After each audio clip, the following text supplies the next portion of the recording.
Hi friends, welcome to নির্বাচিত BM channel. আশা করি সবাই ভালো আছো। আজকের ভিডিওতে আমরা ইতিহাস সম্পর্কে কথা বলবো। ইতিহাসের পরিসর বা ইতিহাস কেনই বা আমাদের পড়া উচিত সে সম্পর্কেও আজকে আমরা জানবো। তো ইতিহাসের পরিসর, ইতিহাস কতদূর পর্যন্ত বিস্তৃত? মানুষ কর্তৃক সম্পাদিত সকল বিষয় ইতিহাসের অন্তর্ভুক্ত। যা কিছু ঘটে চলেছে তাই ইতিহাসের অন্তর্ভুক্ত। মানুষের চিন্তা, ভাবনা, কার্যক্রম যত শাখা প্রশাখায় বিস্তৃত, ইতিহাসের সীমাও ততদূর পর্যন্তই বিস্তৃত। যেমন প্রাগৈতিহাসিক যুগের প্রথম পর্বের মানুষের কর্মকাণ্ড খাদ্য সংগ্রহের মধ্যে সীমাবদ্ধ ছিল, ফলে সে সময় ইতিহাসের পরিসরও খাদ্য সংগ্রহমূলক কার্যক্রম পর্যন্তই বিস্তৃত ছিল। সময়ের বিবর্তনের সঙ্গে সঙ্গে ইতিহাসের চর্চা, গবেষণায় বৈজ্ঞানিক পদ্ধতি অনুসৃত হচ্ছে, ফলে ইতিহাসের শাখা প্রশাখায় সংখ্যা বৃদ্ধি পেয়েছে এবং বৃদ্ধি পাবেও। এর ফলে বিস্তৃত হচ্ছে ইতিহাসের সীমানাও। 19 শতকে শুধু রাজনীতি ইতিহাসের বিষয় হলেও মার্ক্সবাদ প্রচারের পর অর্থনীতি, সমাজ, শিল্পকলাও ইতিহাসে রচিত হয়েছে। এভাবে একের পর এক হিসাব বিষয় ইতিহাসভুক্ত হয়েছে আর সম্প্রসারিত হচ্ছে ইতিহাসের পরিধি ও পরিসর। এখন আমরা ইতিহাসের পাঠের প্রয়োজনীয়তা একটু জানি, যে কেন আমাদের ইতিহাস পড়া উচিত। মানব সমাজ ও সভ্যতার বিবর্তনের গবেষণালব্ধ সত্যের উপস্থাপনায় ইতিহাস।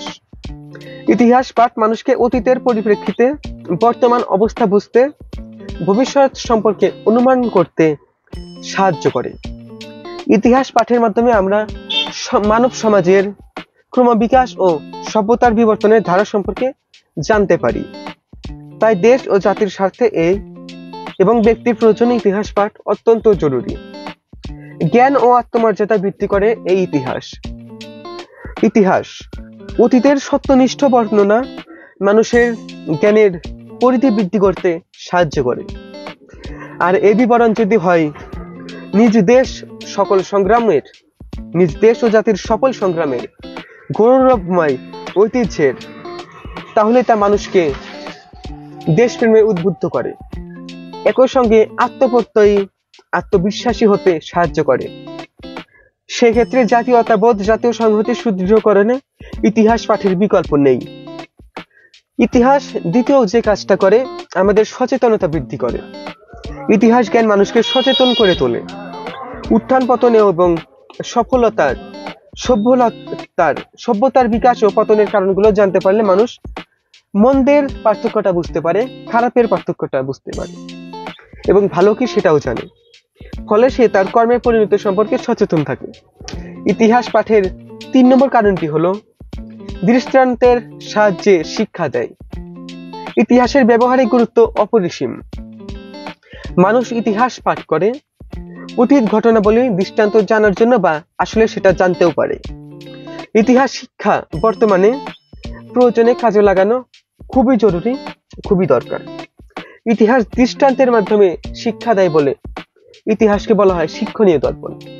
তোমাকে যদি আমি প্রশ্ন করি যে বলো তো ইতিহাসকে কেন শিক্ষণীয় দর্পণ বলা হয়, এর উত্তরটা হলো ইতিহাস দৃষ্টান্তের মাধ্যমে শিক্ষা দেয়, সেই কারণে।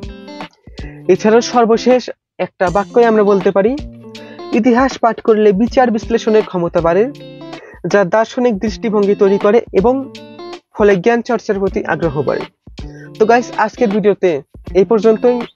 আজকের ভিডিওতে আমরা জানছি যে ইতিহাসের পরিসর কতটুকু, যে ইতিহাসের পরিসর বৃদ্ধির ওপরেই থাকবে, কখনো কমবে না।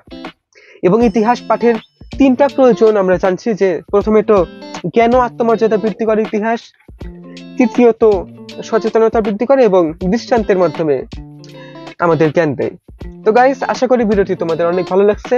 অবশ্যই ভিডিওটি একটা লাইক করো, সাবস্ক্রাইব করো নির্ভয় এডুকেশন বিএম চ্যানেল এবং কমেন্ট করে জানাও তোমাদের কিরকম ভিডিও ভালো লাগে।